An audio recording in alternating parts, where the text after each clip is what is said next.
Enquanto os futuros do milho e do trigo na Bolsa de Chicago intensificaram suas baixas na sessão desta terça-feira, dia 8 de novembro de 2022, a soja conseguiu se manter estável e fechou o pregão de hoje com pequenas oscilações entre os contratos mais negociados na Bolsa de Chicago. Amanhã é dia de relatório do USDA, o Departamento de Agricultura dos Estados Unidos, e ao lado desse fator, outros tantos também interferiram para esse resultado no mercado futuro norte-americano. Para nos ajudar a entender como é que esse movimento se deu e o que a gente pode esperar principalmente para amanhã, está conosco o seu Ginaldo Souza, diretor-geral do Grupo Laboro, já com a gente aqui no Notícias Agrícolas. Seu Ginaldo, boa tarde, seja bem-vindo, é sempre um prazer recebê-lo. Boa tarde, agrícolas, clientes da Laboro, meus amigos.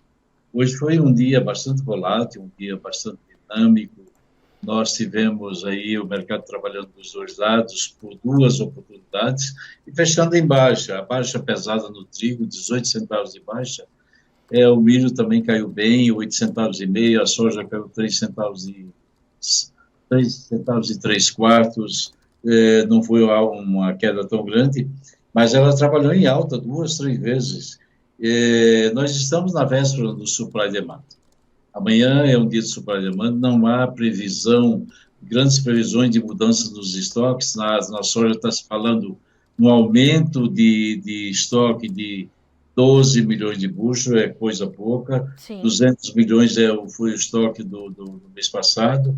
E no milho está se falando, sim, aí um aumento de 35 milhões de bushel, já é um aumento maior.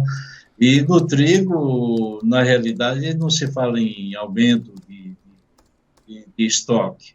Esses detalhes, mas a Conab, que será divulgada também amanhã, deixou o mercado também um pouco nervoso. Mas não podemos esquecer que o mercado caiu fortemente no petróleo, 3 e pouco de baixa, o dólar caiu lá fora contra as moedas.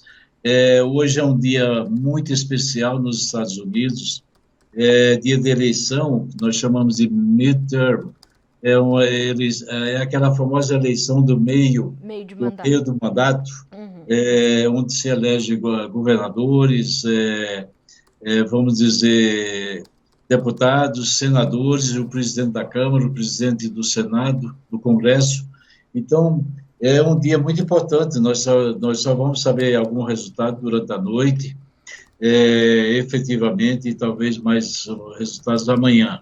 Certo. Mas o que nós presumimos, Carla e meus amigos, é o seguinte, que se o Partido Republicano ganhar, mudar, tirar Nancy, que é dos democratas, aquela que fez toda aquela confusão, indo para Taiwan, e a China ameaçando todo mundo, essa turma é de esquerda, né? Você sabe disso.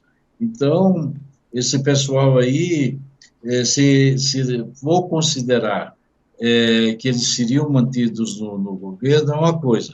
Se considerarmos que o Partido Republicano levará a maioria de deputados e senadores e assumir a Câmara, o mercado é positivo. Então, o mercado deu sinais positivos no macro econômico. Né? As bolsas subiram um pouco, o dólar caiu um pouco, o petróleo caiu pesado, e aí, com isso daí, nós tivemos também uma certa volatilidade nas commodities. Basicamente é isso, a expectativa para o relatório de amanhã, naturalmente, trouxe um pouco de liquidação, e o clima da Argentina, que continua seco, nós temos previsões de chuva para o final de semana. Isso ajudou também a pressionar os preços em Chicago, Carla. Tá certo. Bom, vamos por partes então, seu Ginaldo. Entendemos que as interferências do macro cenário do mercado financeiro, elas ainda podem ser sentidas no momento em que nós formos recebendo esses resultados das eleições de meio mandato lá nos Estados Unidos, certo? Perfeito. Certo. Vamos então acompanhar e monitorar. Agora, seu Ginaldo, quais são as suas expectativas para esse relatório de amanhã e quanto esse relatório é relevante para o andamento dos preços a partir de agora. Quais dados serão os mais importantes para a gente entender? E aí vou engatar numa próxima pergunta só para saber se há essa relação. Milho e trigo fecham com mais de 1% de baixa. É expectativa para esse relatório também ou outros fatores pesaram mais agressivamente sobre esses dois mercados? Bom, primeiro se falou muito sobre milho, que os chineses estariam comprando milho aqui no Brasil. Isso, sem dúvida nenhuma, é uma ducha de água fria nos preços do milho em Chicago.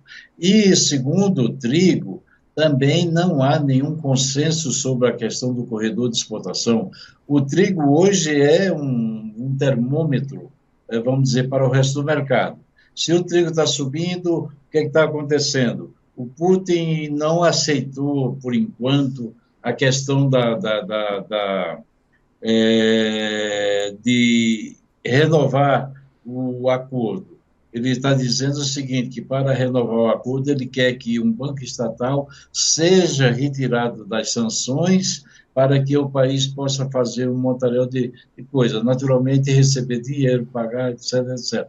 Então, para o supply demand de amanhã, o mercado não caiu por conta do supply. O supply já está aí contabilizado, soja basicamente neutro, milho neutro, mas eu creio que o milho amanhã, por exemplo, nós podemos ter inclusive uma surpresa, ter um aumento na produtividade do milho.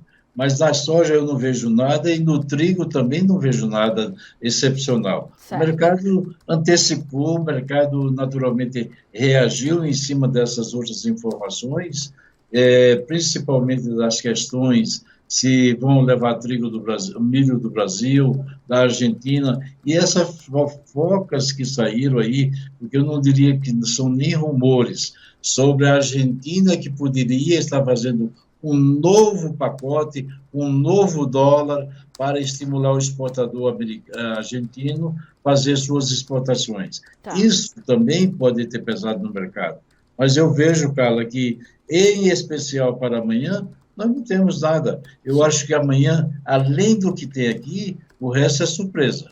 Certo. Seu Ginaldo, hoje também nós tivemos anúncios de venda pelos Estados Unidos, pelo USDA, de soja e de milho. E foram volumes até consideráveis para um USDA que não vinha trazendo com frequência esses anúncios. Foram mais de 400 mil toneladas de soja e um volume também importante de milho. Como é que o senhor avaliou esse anúncio? Como é que o senhor está entendendo a demanda chinesa nesse momento, principalmente diante do aumento do número de casos de Covid por lá e das severas medidas de restrição, de lockdown e tudo mais, ainda continuando?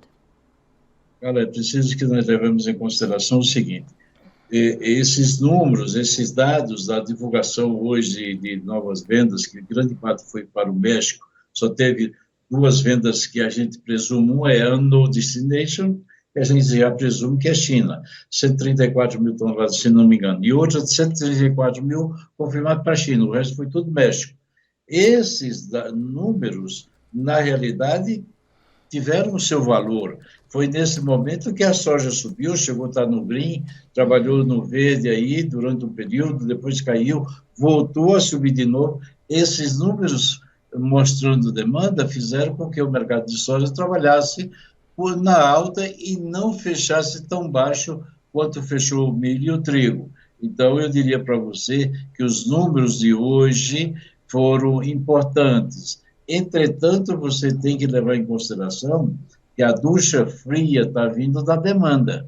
A demanda está fazendo com que o mercado se ressinta, porque, apesar de uma pequena oferta nos Estados Unidos e, nesse momento, aqui no Brasil, o mercado não tem demanda. A China está dizendo, olha, gente, eu vou continuar com a política de Covid zero, não aceito outro tipo de tratamento diferente. Isso significa o quê? Lockdown, menos consumo, menos demanda. Então, isso daí não é bom. Eu não vejo a China com bons olhos nesse momento em termos de demanda. Você sabia perfeitamente que a China tem um programa aí tinha um programa de 104 milhões de toneladas, e o próprio adido americano na China já disse que se chegar a 96 é muito. E eu acho que pelos números apresentados até agora, de 70 e pouco, a China não vai chegar a mais do que 91, 92 milhões de toneladas. Então, para quem ia levar 104, realmente são 12 milhões de toneladas a menos. E aí, se você tem um clima aqui da América do Sul correndo bem, que nesse momento não está 100%, nós temos laninha pela frente, aí os preços, naturalmente, estão cedendo também, ajudados pela falta de demanda. Seu Ginaldo, diante disso, o senhor acredita que há uma possibilidade do USDA ou rever para baixo as exportações norte-americanas ou as importações chinesas de soja amanhã? Eu acho que o USDA, em que pesa a situação, amanhã ele vai revisar as exportações de milho e possivelmente as de soja. Se ele revisar essas, como eu penso que ele vai fazer, ele, independente da produtividade, ele pode refazer isso e aumentar os estoques. E aí seria, vamos dizer, uma surpresa negativa no mercado em relação aos estoques. Sim. A questão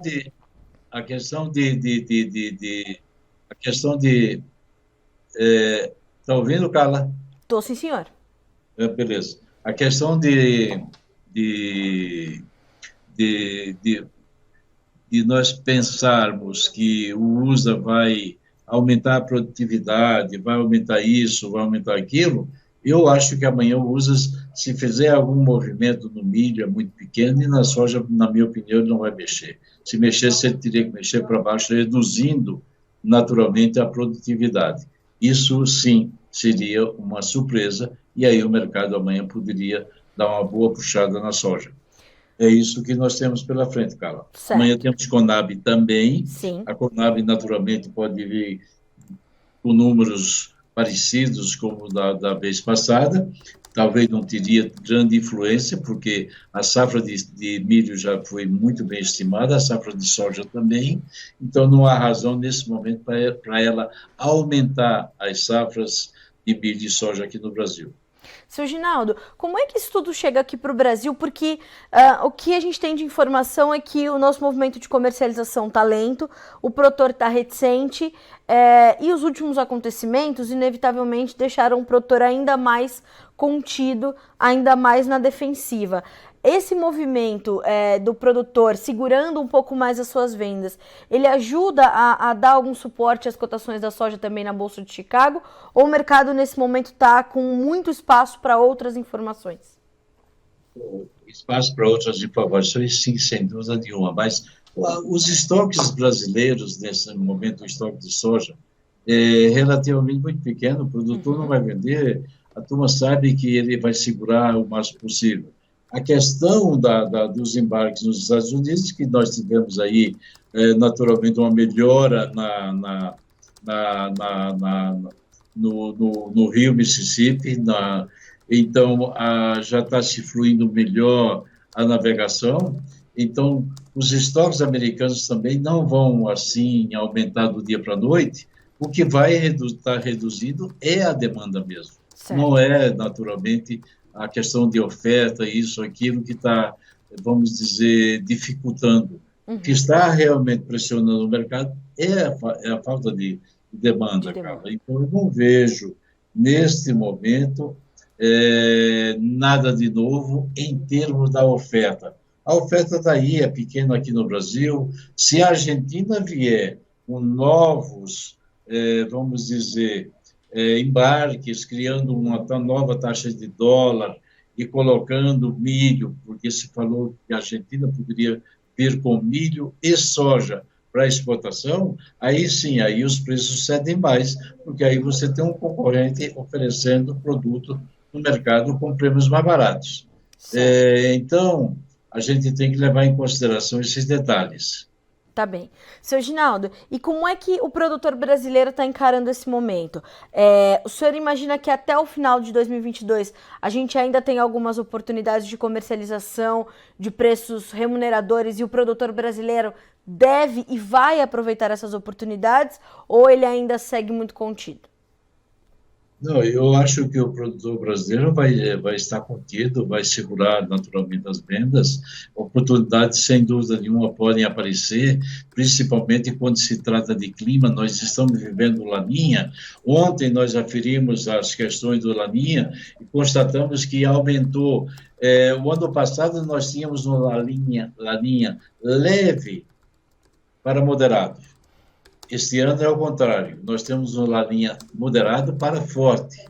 Olha só a diferença, Sim. para forte. O ano passado nós chegamos aí, em determinado momento, bater um grau negativo nas águas equatoriais do Pacífico, e este ano, ontem, nós aferimos, já estava 1,1.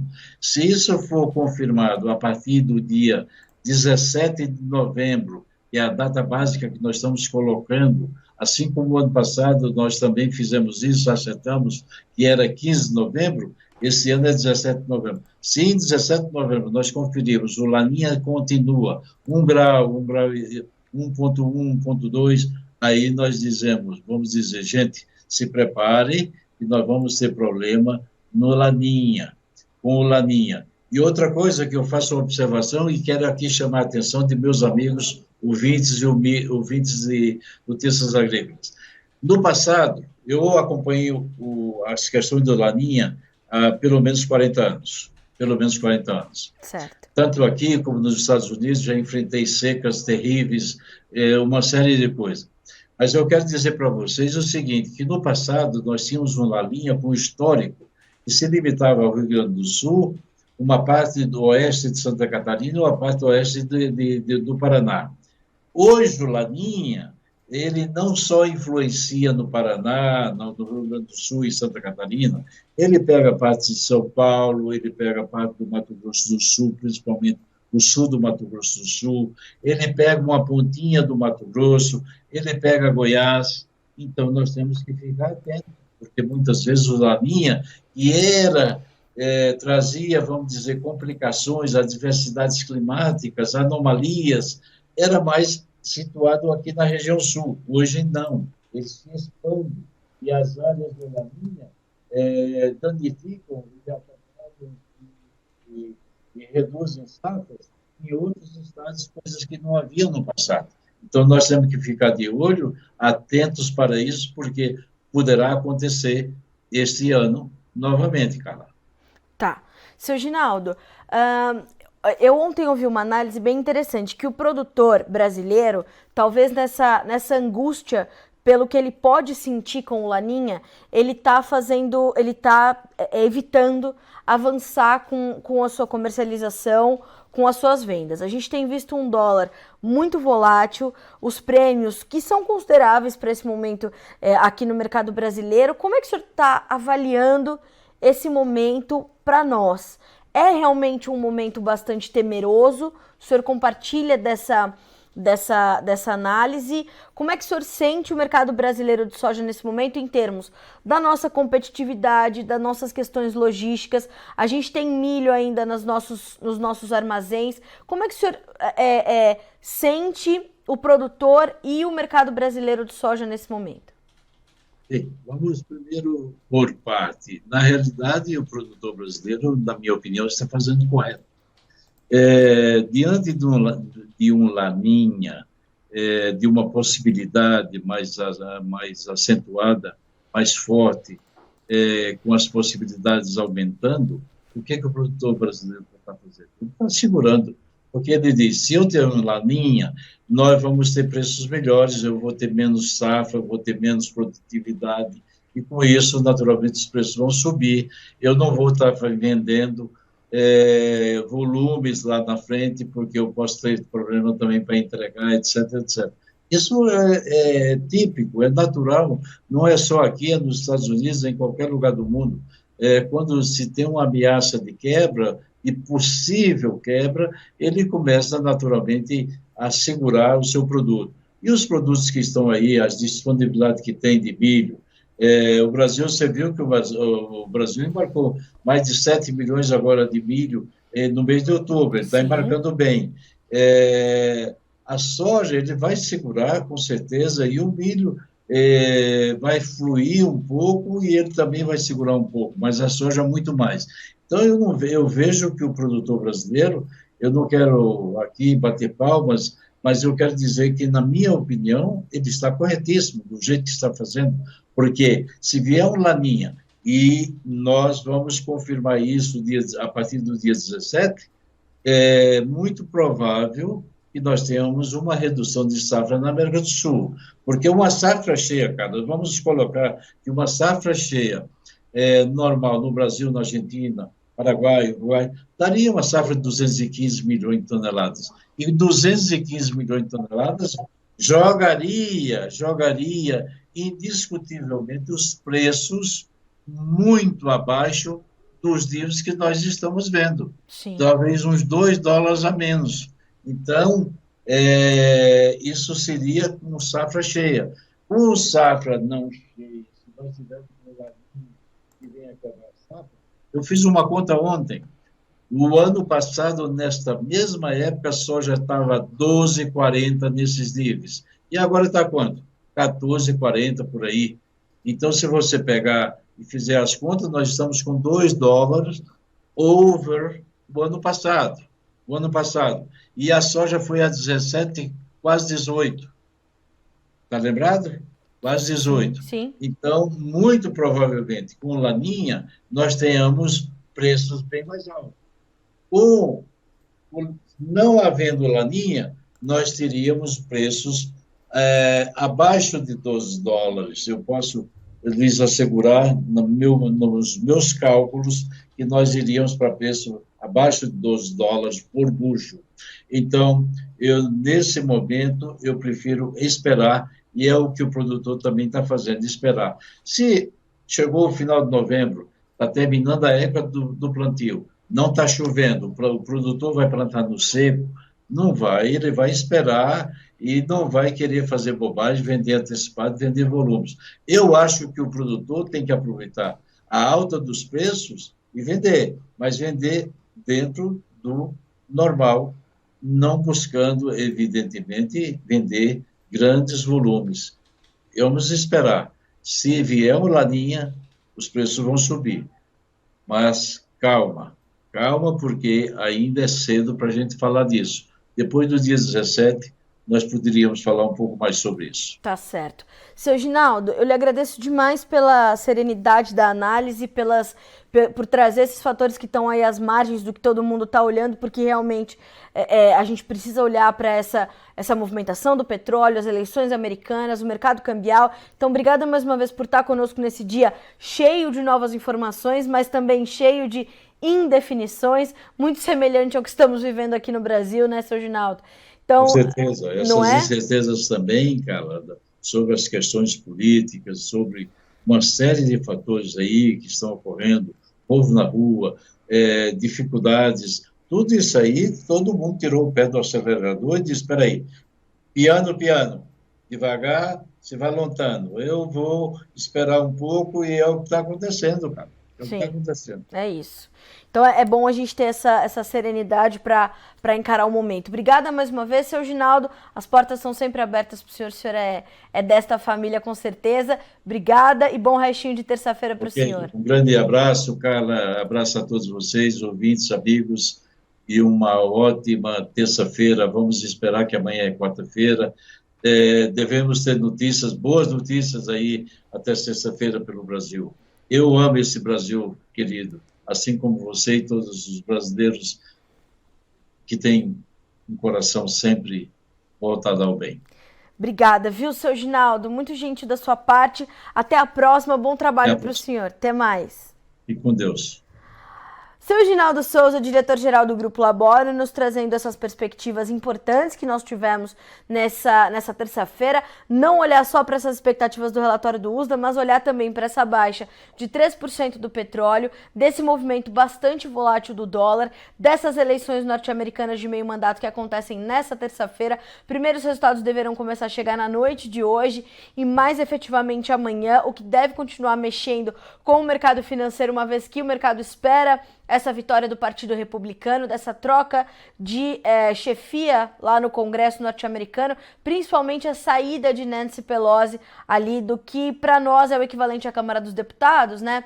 Nancy Pelosi já trouxe bastante polêmicas aí nos últimos meses e isso pode mexer então com o andamento do mercado dessas eleições de meio mandato que acontecem hoje. Fora essa movimentação cambial, fora tudo que está acontecendo no Brasil, que deixa o produtor também mais reticente, a demanda chinesa. Hoje o USDA anunciou algumas vendas, mas sabemos que as medidas de restrição ao Covid-19 permanecem e seguem muito severas. Agora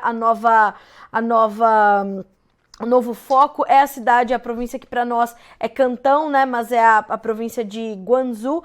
Então a gente olha para isso, são os mais elevados números de casos de Covid-19, novos casos em 6 meses. Tudo isso está na conta. Fora essa questão climática na América do Sul, a gente está em pleno mercado climático na América do Sul e também esses rumores, nada efetivado ainda, esses rumores de que o governo argentino estaria preparando um novo pacote de medidas para continuar estimulando as vendas de grãos e principalmente soja lá no país, com o dólar soja, como aconteceu em setembro. Vamos entender como ventilam esses boatos, esses rumores, se confirmam ou não. Vamos acompanhar, mas fato é que isso já começa a circular no mercado também, naquelas conversas de bastidores que a gente adianta para você aqui no Notícias Agrícolas. Vamos ver como ficaram os preços, os números da tela, da soja na sua tela. Novembro, 14 dólares e 44 centos por bushel, subindo 4 pontos. Lembrando que este contrato já nos próximos dias sai de vigência, né? Por isso essa diferença aí dos demais entre os mais negociados. Janeiro com 14 dólares e 46, março 14 dólares e 53, perdendo 4 pontos, mais 75, e maio, referência para a nossa safra, 14,59 com 5 pontos mais 75 de baixa. O mercado de milho fecha também no vermelho, como eu falei, mais de 1% de perda. Dezembro, 6,67, caindo 8 pontos mais 25. Março, 6 dólares e 73, 7 pontos mais 75 de baixa. O maio, 6 dólares e 73, baixa de 8 pontos mais 25. Julho, 6 dólares e 69, 7 pontos e meio de queda. Para concluir, preços do trigo que foram o líder das baixas aí foi o mercado de trigo.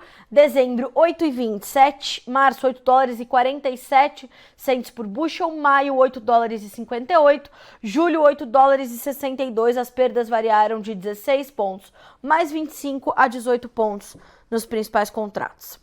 A gente fica por aqui com esse boletim, mas as informações continuam chegando para concluir essa terça-feira e você ser sempre o produtor rural mais bem informado do Brasil. Amanhã estamos juntos novamente por aqui. Combinado? Até lá, bom descanso. Participe das nossas mídias sociais, no Facebook, Notícias Agrícolas, no Instagram, @Notícias Agrícolas e em nosso Twitter, @Noteagri. E para assistir todos os vídeos, se inscreva no YouTube, na Twitch, no Notícias Agrícolas Oficial.